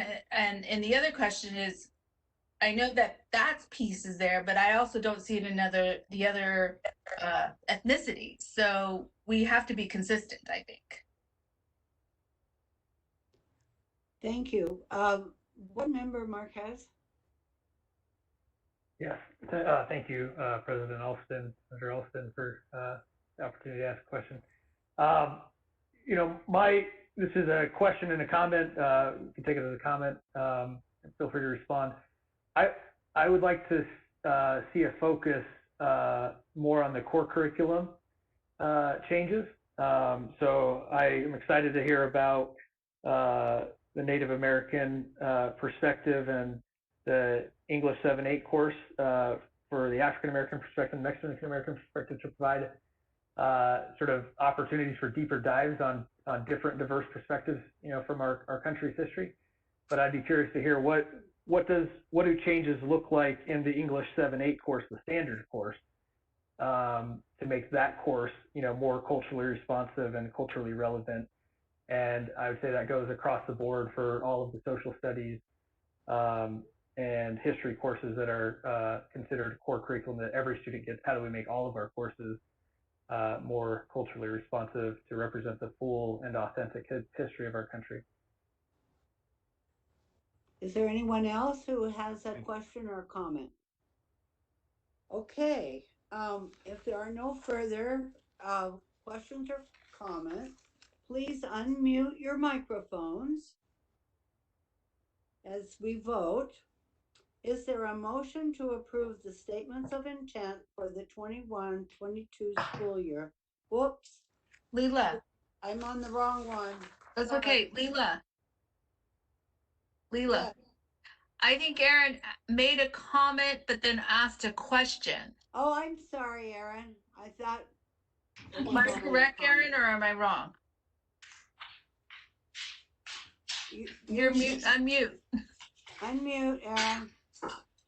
It was sort of both. So if Mr. Kamp or Ms. Andrade would like to respond, I'd appreciate a response. Okay, if not, we I can move on. apologize. I thought it was only a comment. I didn't hear the question.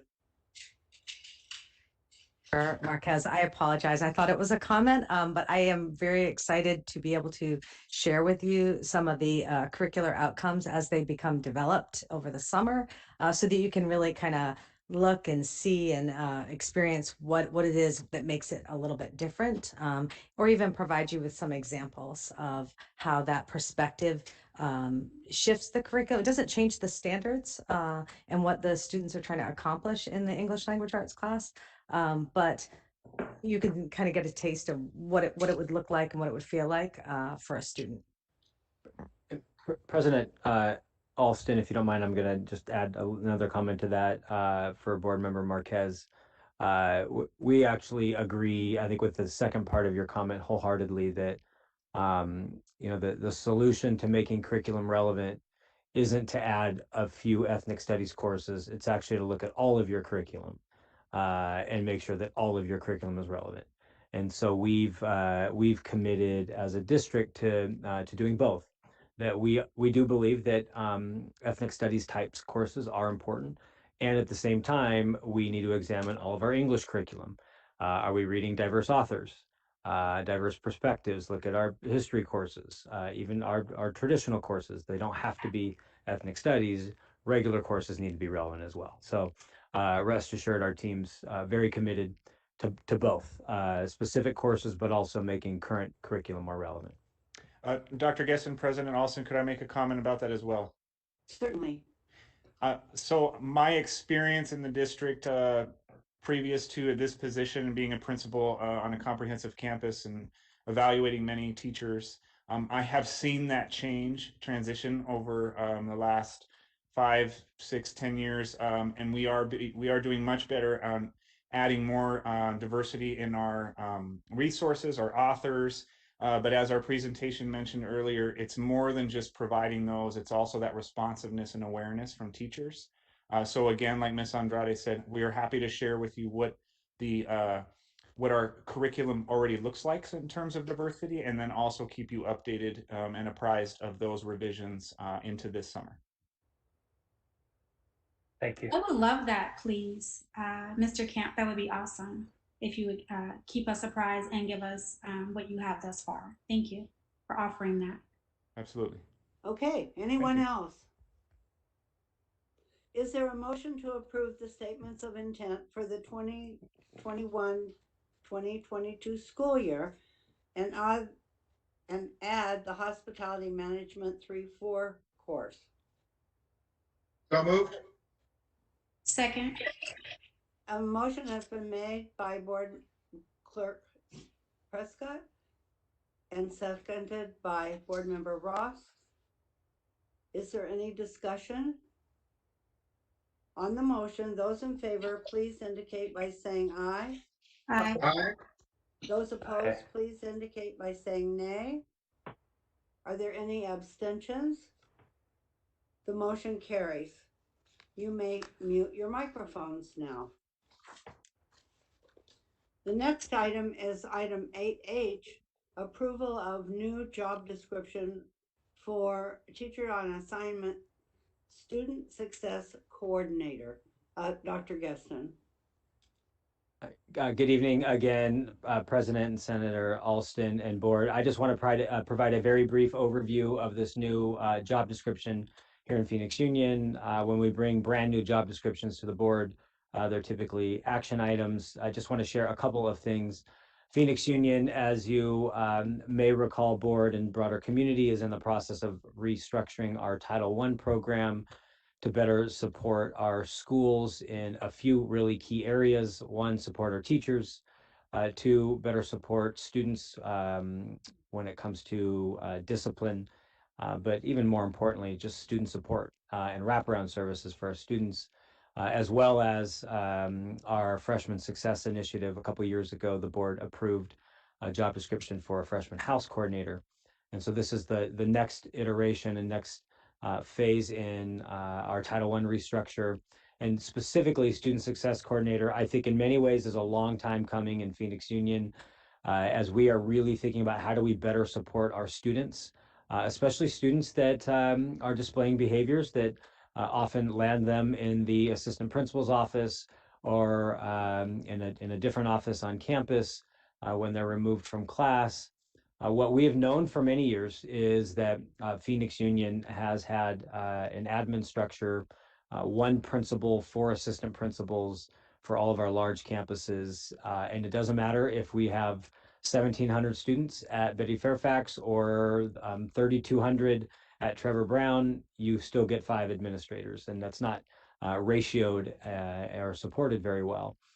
The reality is we don't have money to add a bunch of new positions, but through Title I restructuring, we are able to add positions that do not impact our M&O, and I think this is a great example of that. One of the greatest struggles that we've had is assistant principals who are in charge of campus safety, student support, and ultimately student discipline. There's 1 per 3,200 students or 1 per 2,600 students. And this is a role that it will actually, it's a teacher on assignment role through Title I that will be assigned to our assistant principal who oversees campus safety as well as student discipline.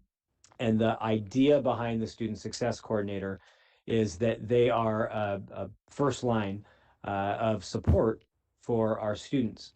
What happens all too often in Phoenix Union is if a student has displays a behavior that's not acceptable for a classroom, they will find themselves in the assistant principal's office.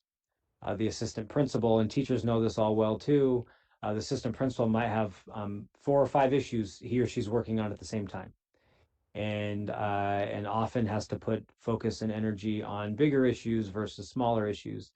And there are times when a small issue that comes to the assistant principal's office maybe doesn't get dealt with timely, maybe results in discipline when it shouldn't be discipline, it should just be support. Sometimes that student ends up going back to the class too fast instead of really spending time identifying the root cause of an issue. And this position is designed to do just that, and are very excited that we'll have a role that in many ways is the first face a student will see before they actually have to interface with an administrator for discipline. The hope is better service the student, better meet the needs of teachers in the classroom, and result in much less formal discipline on our campuses. And so we've talked about the importance of wraparound services as we think about reducing school to prison pipeline, reducing off-campus suspensions, and better meeting the needs of staff on campus. This role will be critically important long-term. We will, in Title I, we have budget capacity to have many of these positions across the district ratioed.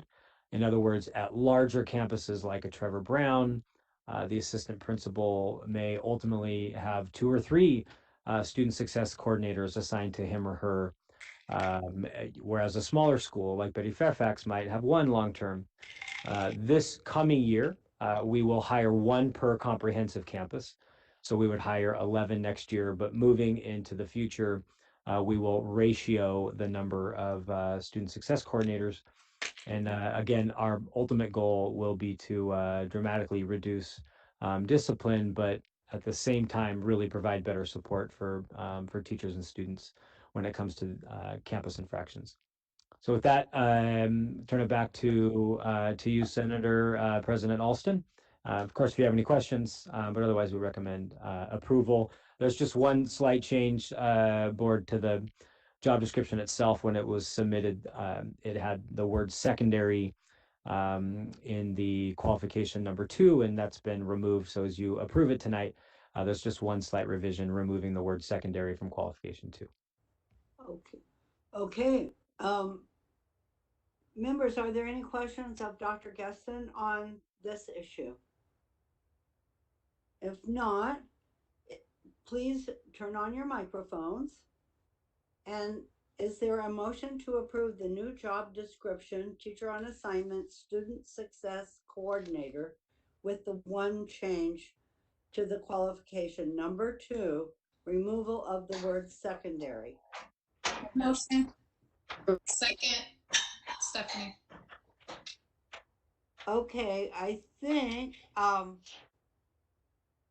Supervisor Gallardo. Member Ross. Member Ross made the motion and I seconded President Austin. Okay. Member Ross made the motion. Ms. Parra seconded the motion. Is there any discussion? If not, on the motion, those in favor, please indicate by saying aye. Aye. Aye. Those opposed, please indicate by saying nay. Are there any abstentions? The motion carries. You may mute your microphones. Okay, the next item is 11A, second semester discussion. Dr. Geston.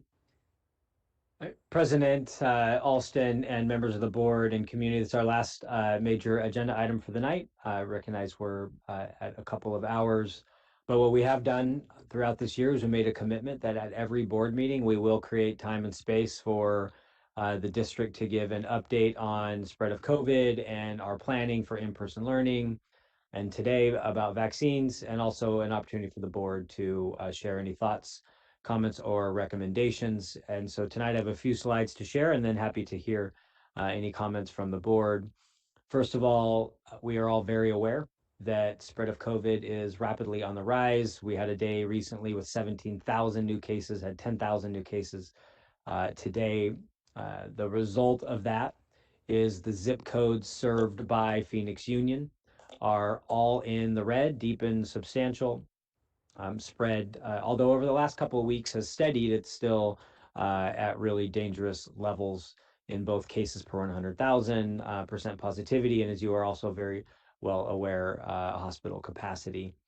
And the result, of course, is that Phoenix Union did start this quarter in an all remote setting. We did, for the first time this year, instead of going completely quarter by quarter, we did set a mid quarter benchmark. And just want to remind the board and the community that we did establish metrics so that not only are we tracking zip codes, but what are the zip codes? And where do our schools reside? Where do our staff reside? This is all information that we presented throughout the year. It's also on our website. We then created 2 benchmarks, level 1 benchmarks. This is a benchmark where we would feel comfortable bringing back clubs, sports, activities, just like we did through the second quarter. But level 1 benchmarks are not at a place in which we would be comfortable bringing back in-person learning. That's a higher standard for us. And so there is a second level benchmark that was established that we are adhering to that would have to be met in order for us to bring back in-person learning or some form of hybrid learning. Right now, we are not close to hitting either level 1 benchmarks or level 2 benchmarks. We did, in our most recent communication, set some target dates.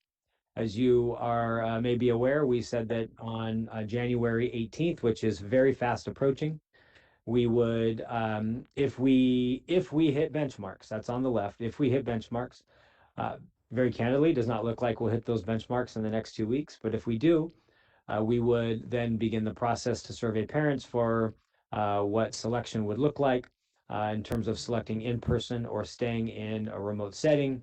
We would bring all staff back on February 1st, and we would begin in-person learning for up to 40% of our students on February 16th. Again, does not look like we'll hit that, but we are tracking that data very closely. If that level 1 benchmark is not met, then during the second week of November, so roughly a month after that, we would relook at those metrics, look at the benchmarks, and at that point determine if we are able to bring back in-person learning starting on March 15th. And March 15th, of course, is the launch of fourth quarter. So spread of COVID rapidly on the rise. Those are the mid-quarter dates. We'll surely bring back to the board in February where we are at with spread of COVID, but again, in remote for now, and we'll continue to track our metrics and our benchmarks. And then finally, last thing I just want to say to the board and the community is we are also very well aware that vaccines are already here in the state, but are soon moving to phase 1B and group 1B. Of course, as you see on this this chart, that in phase 1B are all education and childcare workers. Just to clarify for the broader community, that when we say education workers, that means all staff. For example, in Phoenix Union, we have nearly 4,000 employees, full, part-time, ESPs, administrators, certified staff, district, campus. When we say all, that means all, including substitute teachers as well. And so we all fit into category 1B. What you may have also heard recently is that category 1B eligible individuals can begin to sign up for vaccinations starting next Monday on January 11th. But what we know a couple of things. We know that the supply is limited.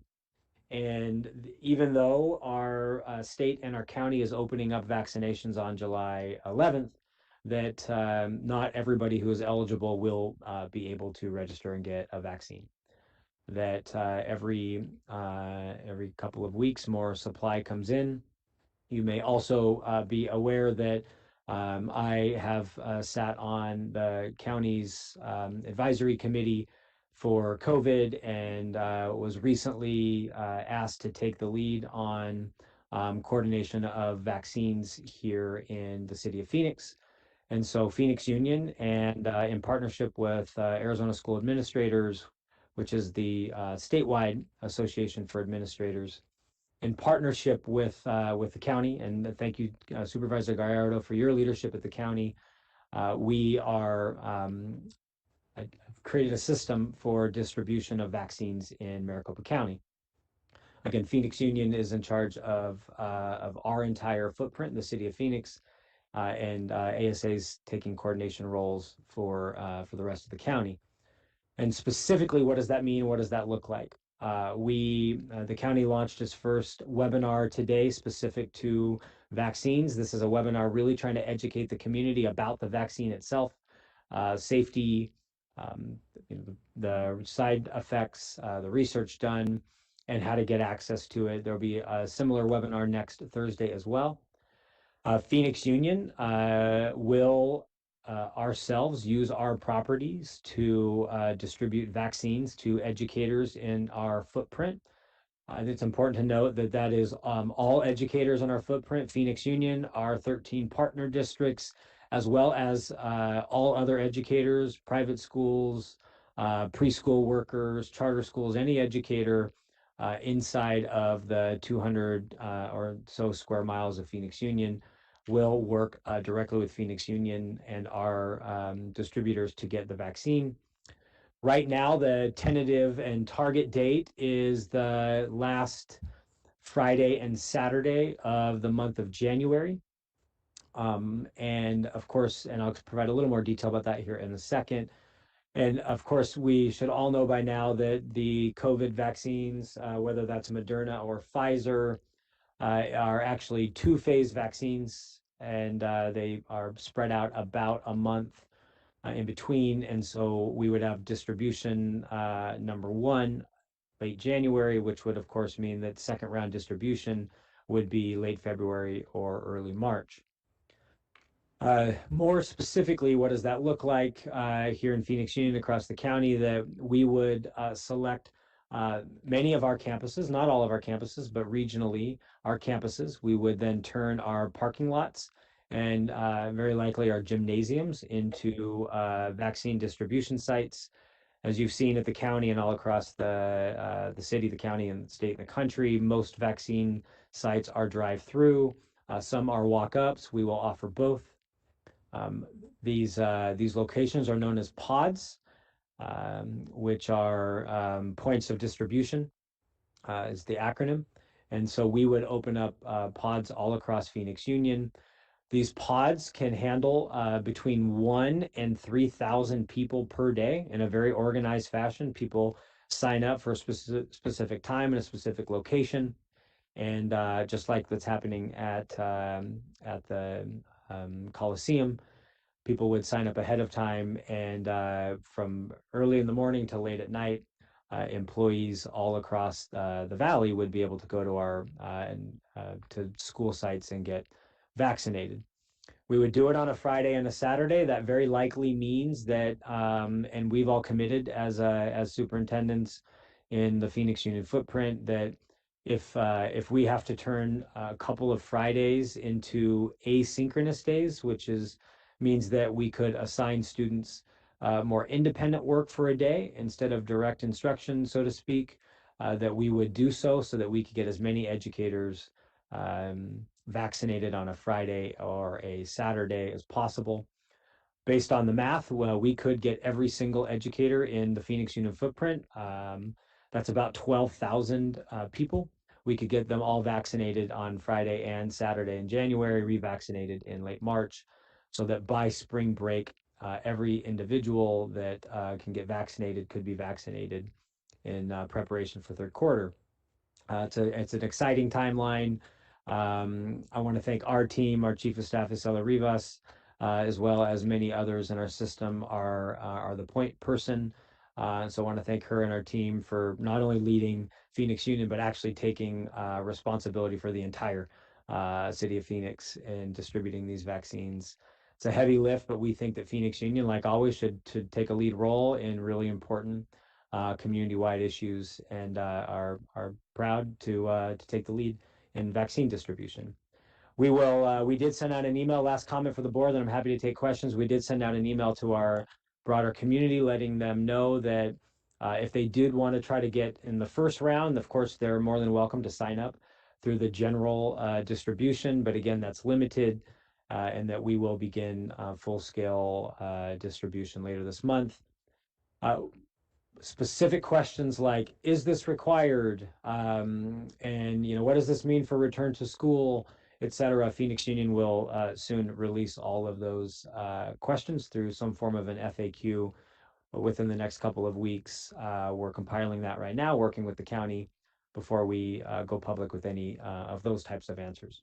But for now, President Alston, I'm happy to answer any questions about spread of COVID, return to school, or COVID distribution.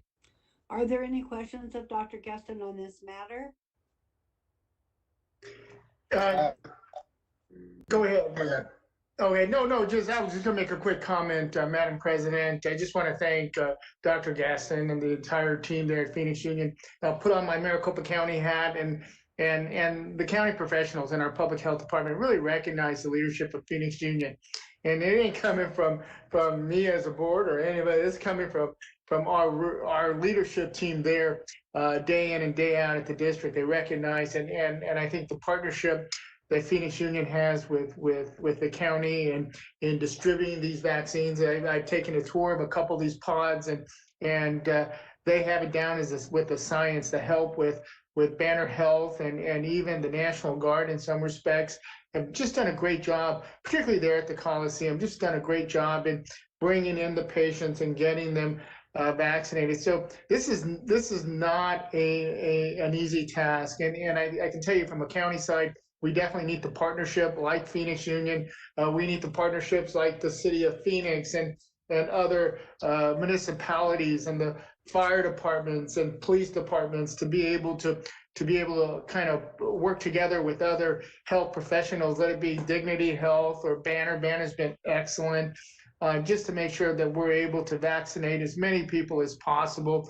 I know, I believe the plan is still, I know there was a meeting today, this afternoon with the governor's office. There was a plan on opening up the State Farm Stadium to start doing some vaccinations there. So it's really on its way. There's light at the end of the tunnel. We're just encouraging folks to continue to practice our mitigations, be safe, wear our masks, social distance, try to work from home.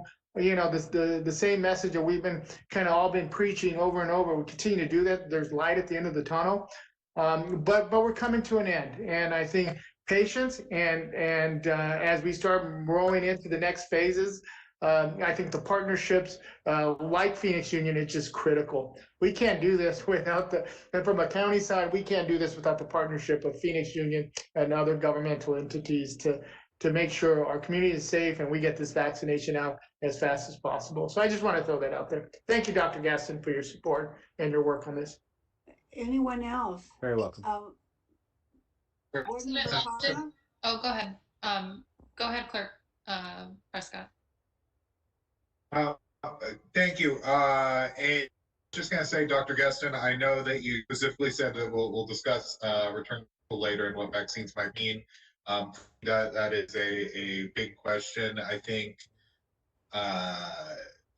for me, safety and health of everybody, educators, students, families is top priority. And even if our educators have the vaccine, that doesn't mean that our students or their parents or the city bus drivers that drive our students around have the vaccine. And so I do, we should take all of that into account as we make these plans. Right. Ms. Parra? Thank you, President Alston and Dr. Gaston. Thank you for the update and the presentation. And just to echo Clerk Prescott, and I know that our team has been diligent in truly monitoring strategically the safety of getting us back to a place where we can reopen. And the reality being that it's just safe. It's not safe to do so right now. And I haven't shared this publicly with anyone, but I will do it here and now. I am recovering from COVID again. I tested positive last week after my brother was exposed at work as a hairstylist. He was exposed at work last week. And so he brought it home. And even though I am working at home, that the fact is that it's everywhere in our community. It really is running rampant, and we have to put safety first. And so I'm really grateful to our leadership team, and working with you all.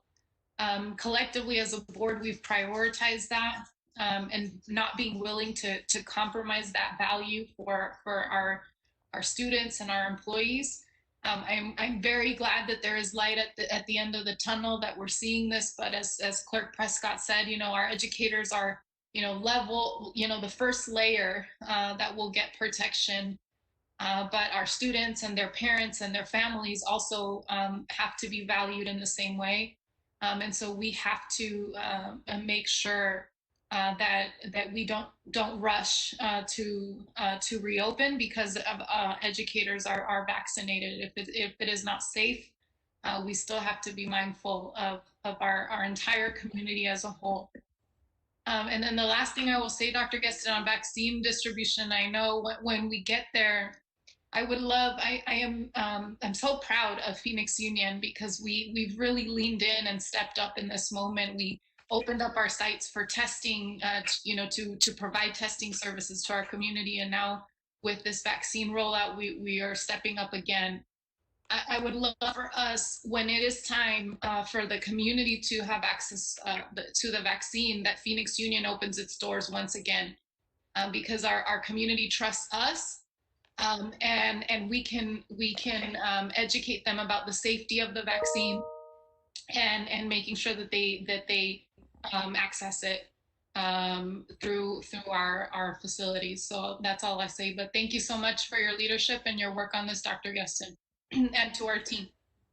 President Alston, if you don't mind, just a reaction to Clerk Prescott as well as Ms. Para.